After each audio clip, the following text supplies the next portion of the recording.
नमस्कार मित्रांनो, लग्नाची बेडी या मालिकेच्या 5 ऑगस्टच्या भागात आपल्याला पाहायला मिळणार आहे. रुक्मिणी काकू ऋतुजाला विचारते रत्नाकर आणि ऋतुराज कधी येणार आहेत. ऋतुजा सांगते तासाभरात येतील. तर काकू म्हणते मला वाटलं होतं आपण आज तरी घरातले सगळे एकत्र जेवायला बसू. तर ऋतुजा सांगते त्यांना कामामुळे थोडासा लेट होणार आहे. तर काकू म्हणते रत्नाकर आणि राजश्री घरी आले ते बरंच झालं, घर पुन्हा भरल्यासारखं वाटतंय. तर राजश्री म्हणते वहिनी थोडे दिवस थांबा, एकदा का राघव आणि सिंधूचं लग्न झालं की मी आपल्या सावीला आणि विनूला हॉस्टेलमधून घरी घेऊन येणार आहे आणि मग तुम्ही बघाच आपलं हे घर पहिल्यासारखं हसतं खेळतं दिसेल. हे ऐकून तर मधूला ठसकाच लागतो. तर त्यावेळी कृष्णा लगेच राजश्रीला म्हणते सॉरी पण आता आपण हे लग्न नाही करू शकत. राजश्री विचारते का? तर कृष्णा सांगते लग्नाआधी आपलं एक इम्पॉर्टंट काम आहे. राजश्री तिला विचारते एवढं कुठलं महत्त्वाचं काम आहे? तर कृष्णा म्हणते तुम्ही सगळे विसरला असाल पण आपण नाही विसरलो. आमच्या लग्नाआधी आपल्या भावड्याला आणि रेशमाला एकत्र आणायचंय ना. तर रुक्मिणी काकू लगेच तिला म्हणते नशीब तुझ्या लक्षात आहे.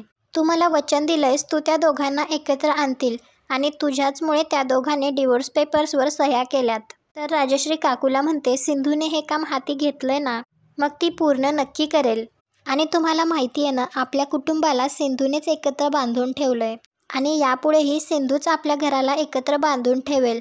तर काकू तिला म्हणते इतका आंधळा विश्वास ठेवू नये कोणावर. तर कृष्णा रुक्मिणी काकूला हळू आवाजात म्हणते जरा दमानं घे, मदर समोरच बसली आहे ना, तिला डाऊट येईल असं वागू नको. ऋतुजा कृष्णाला म्हणते तू जर रिषभ आणि रेशमाला एकत्र आणलंस ना तर तुला जे हवं ते मी तुला देईन, प्रॉमिस. तर रुक्मिणी काकू लगेच म्हणते आणि तिने जर त्या दोघांना एकत्र आणलंच नाही तर? कृष्णा लगेच म्हणते विनायका वास्तू तथास्तू म्हणत असते, चांगलं बोलावं माणसाने. तर काकू म्हणते राघव ऐकतोयस ना? तर राघव म्हणतो माझा सिंधूवर पूर्ण विश्वास आहे, तिचा प्लॅन नेहमी सक्सेसफुल होतो. तर काकू मनात विचार करते ही सिंधू नाही कृष्ण आहे हे राघवही विसरला का? हा त्या चोरटीवर कसा काय विश्वास ठेवू शकतो? तर राघव सगळ्यांना म्हणतो आमच्या लग्नाच्या आधी रिषभ आणि रेशमाने एकत्र येणं जास्त महत्त्वाचं आहे. कृष्णा म्हणते तेच म्हणायचे आपल्याला पण, म्हणून मदर आपण हे लग्न आत्ताच नाही करू शकत. आधी लग्न आपल्या भावड्याचं आणि मग आमचं. तर राजश्री लगेच म्हणते तुम्ही दोघं जसं म्हणाल तसंच होईल. त्यावेळी मधू मनात विचार करते या कृष्णाचा प्लॅन सक्सेसफुल व्हायला हवा, तरच माझा प्लॅन सक्सेसफुल होईल. त्यानंतर कृष्णा इकडे तिच्या रूममध्ये असते तर राघव येऊन तिला विचारतो तुझा प्लॅन सक्सेसफुल होईल असं तुला वाटतंय ना? कृष्णा म्हणते लंबू फिकर नॉट, आपल्याला टाईमची काही पण कमी नाहीये आणि राहिला प्रश्न प्लॅनचा तर असा जालिम उपाय केलाय ना आज संध्याकाळपर्यंत हंसाचा जोडा कसा जवळ येऊन गुटुरगू गुटुरगू. तर राघव लगेच तिला म्हणतो फॉर युअर इन्फॉर्मेशन हंस गुटरगू नाही करत. तर कृष्णा म्हणते हा मग ठीक आहे ना, हंस एकत्र येऊन जे करतात ते करतील. आपण तुला जे प्रॉमिस केलं ना ते आपण मोडणार नाही. राघव तिला म्हणतो नेमका कुठला शब्द प्रयोग करायचा हा तुला कधीच माहिती नसतो, बाय डिफॉल्ट चुकीचंच बोलतेस तू. एनिवेज तुझ्या प्लॅनसाठी तुला काही मदत हवी असेल तर मला सांग, I will be happy to help you, okay. आणि राघव तेथून जातो. त्यावेळी मधुर आणि कृष्णाच्या रूममध्ये येऊन रूमचा दरवाजा लॉक करते आणि कृष्णाला विचारते तू अचानक कुठे गायब झाली होतीस आणि ती पिंकी कोण आहे? ती इथे का आली होती? ती तुझी बेस्ट फ्रेंड आहे का? कृष्णा तिला म्हणते आपण तुझ्या सगळ्या क्वेश्चन्सचे ॲन्सर्स देणार. पिंकी आपली बेस्टी आहे, तिला कळलं आपण लंबूशी वेडिंग करणार आहे म्हणून त्याच्याबद्दल इन्फॉर्मेशन काढायला ती इथे आली होती. मधू तिला म्हणते तू राघवशी खरंच लग्न करत नाहीयेस? आपला प्लॅन लक्षात आहे ना की विसरलीस? कृष्णा तिला म्हणते सगळं आपल्या मेंदूमध्ये एकदम फिट आहे, जे होतं ते चांगल्यासाठीच होतं. जी पोरगी लग्नाच्या आधी पळून जाऊ शकते ती ऐन लग्नाच्या टायमाला सुद्धा पळून जाऊ शकतेच ना. आणि असं झालं तर कोणाला शॉक पण नाही लागणार आणि आपल्याला कोण शोधायला पण नाही येणार. आणि असं झालं तर तुझं आणि आपल्या दोघींचं काम आसान झालं ना. नाहीतर तो लंबू जर आपल्याला शोधत आपल्या मागे मागे आला तर तुझाच गेम वाजेल ना. मधू तिला म्हणते तू मला डबल क्रॉस करण्याचा प्रयत्नही करू नकोस, नाहीतर. तर लगेच कृष्णा म्हणते गाठ तुझ्याशी आहे, आपल्याला माहिती आहे सुंदरी, तुझा आणखीन पण आपल्यावर भरोसा नाही आहे का? तू त्या सिंधूबरोबर काय केलं ते आपल्या लक्षात आहे सगळं. तर मधू खूप घाबरते तर कृष्णा मोठमोठ्याने हसतच म्हणते सुंदरी तू कसली घाबरली, आपण जोक करतोय.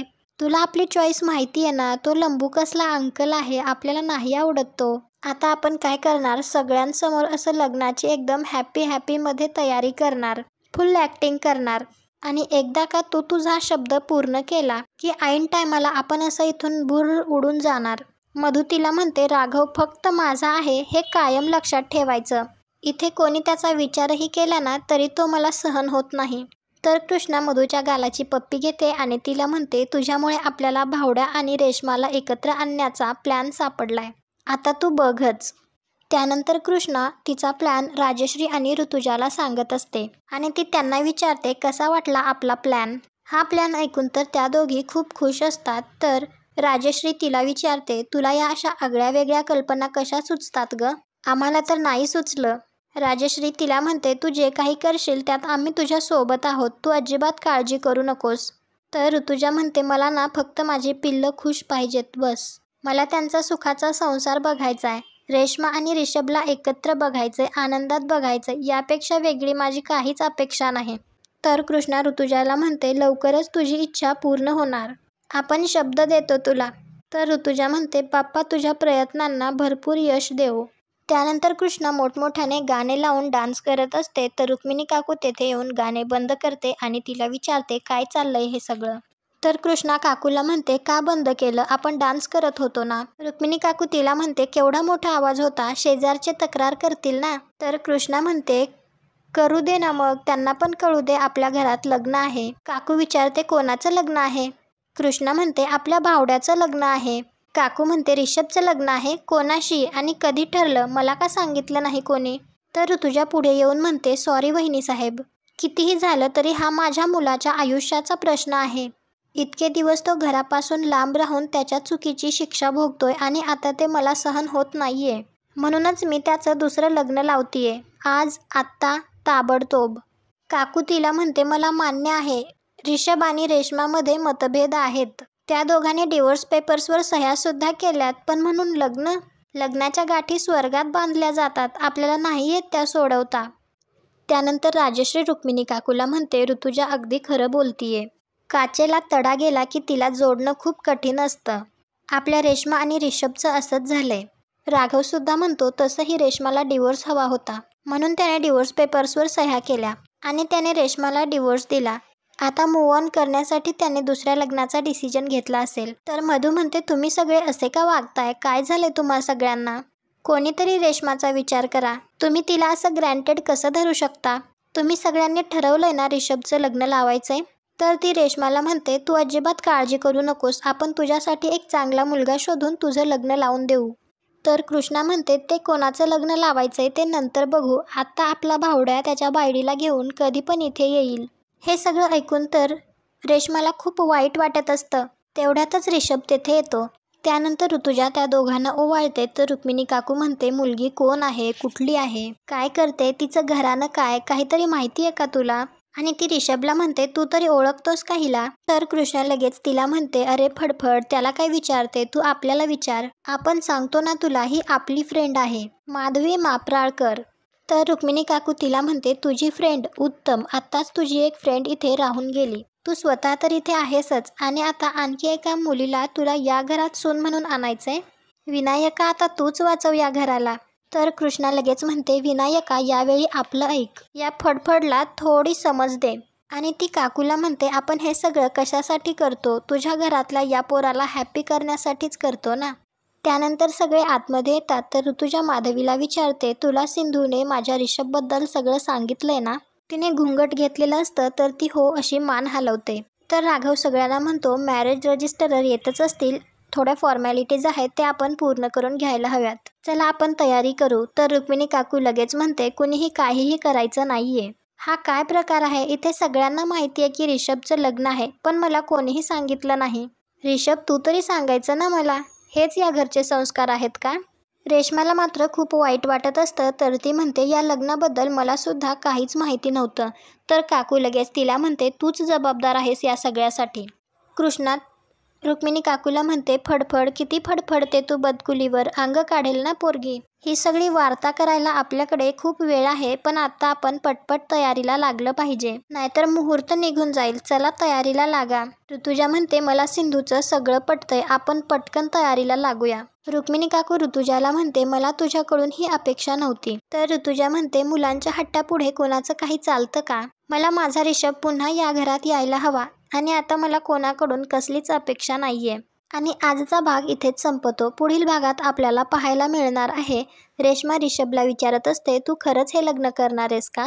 तर रिषभ तिला म्हणतो, तुला मूव्ह ऑन करायला सोपं जावं म्हणून मी हा डिसिजन घेतलाय. कृष्णा तिला म्हणते, आता भावड्याचं लग्न झालं की तुला इथून जावं लागेल ना, मग आपण तुझं काम एकदम हलकं केलंय.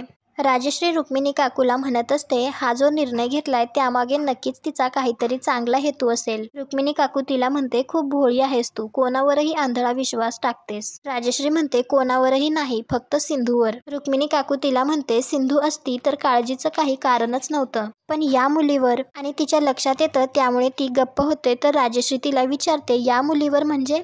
तुम्हाला हा भाग आवडला असेल तर व्हिडिओला लाईक करा. पुढे काय होईल हे पाहण्यासाठी आपल्या मराठी मालिका या चॅनलला सबस्क्राईब करा. भेटू उद्याच्या भागात.